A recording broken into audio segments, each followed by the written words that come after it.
Hi, dear students, myself Shivkumar Mudgal. At this crucial time when your REIT exam is going to be held in February, I'm going to tell you the difference between reliability and validity in a test or in an exam. ये teaching methods के हिसाब से काफ़ी महत्वपूर्ण topic है जो बच्चे तैयारी कर रहे हैं उनके लिए। अब हम रिलायबिलिटी की बात करते हैं तो रिलायबिलिटी को आप दो चीज़ों से याद रखें, सी एंड एस। इन दो लेटर्स को इसके साथ में जोड़ लें। C means consistency in results and S means same results और सिमिलरिटी इन रिजल्ट्स। यहाँ पर आपको दो चीज़ याद रखनी है। इफ़ अ टेस्ट और an exam shows consistency in results under the same circumstances again and again, it means that test or exam is reliable. Same circumstances में कोई टेस्ट या एग्ज़ाम बार बार सेम रिजल्ट्स प्रोड्यूस कर रहा है तो वह reliable है। अर्थात अलग अलग कंडीशंस में अलग अलग जगह पर सेम एज ग्रुप के बच्चों पर सेम डिफ़िकल्टी लेवल के बच्चों पर जो है कोई टेस्ट या एग्ज़ाम वही रिजल्ट्स बार बार प्रोड्यूस कर रहा है तो उसको हम रिलायबल मानेंगे।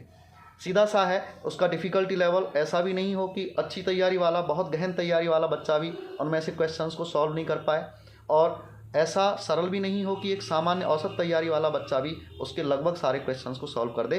तो हर कंडीशन में जो है वो एक एज ग्रुप पर फिट बैठना चाहिए। यहाँ हम उस टेस्ट को रिलायबल कहेंगे। अब हम बात करते हैं वैलिडिटी की। तो वैलिडिटी यहाँ पर हम वैलिडिटी के साथ में आप दो चीज़ें, दो लेटर्स यहाँ भी याद रख लें। एक तो एक्यूरेसी सटीकता और दूसरा है ऑब्जेक्टिव्स यानी कि उद्देश्य।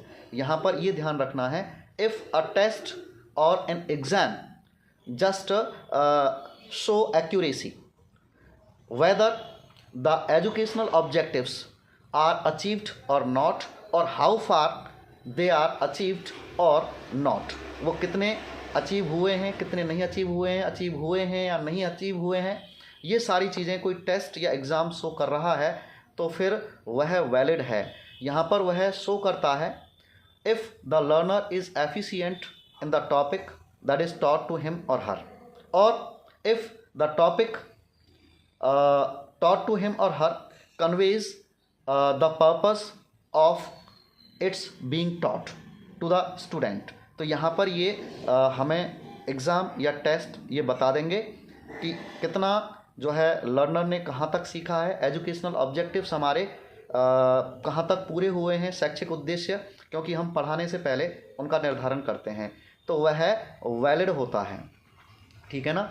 और यहाँ पर अगर हम बात करते हैं तो सीधा सा यहाँ मैं अगर बात करूँ तो इनमें सब्जेक्टिविटी और ऑब्जेक्टिविटी को लेकर के भी एक चीज़ है कि अगर यहाँ सब्जेक्टिविटी की बात करें, क्रिएटिविटी की बात करें तो कोई भी एग्ज़ाम या टेस्ट जितना रिलायबल होगा, जितना वह वैलिड होगा, वैलिडिटी या रिलायबिलिटी उसकी जितनी ज़्यादा होगी उसमें सब्जेक्टिविटी और क्रिएटिविटी उतनी ही कम होगी।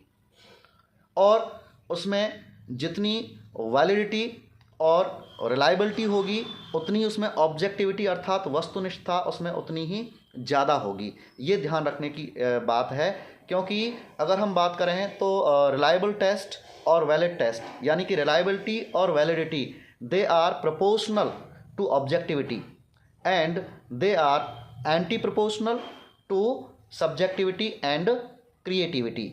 तो यहाँ पर ये ध्यान रखना है, प्रोपोर्शनल मीन्स होता है समानुपाती।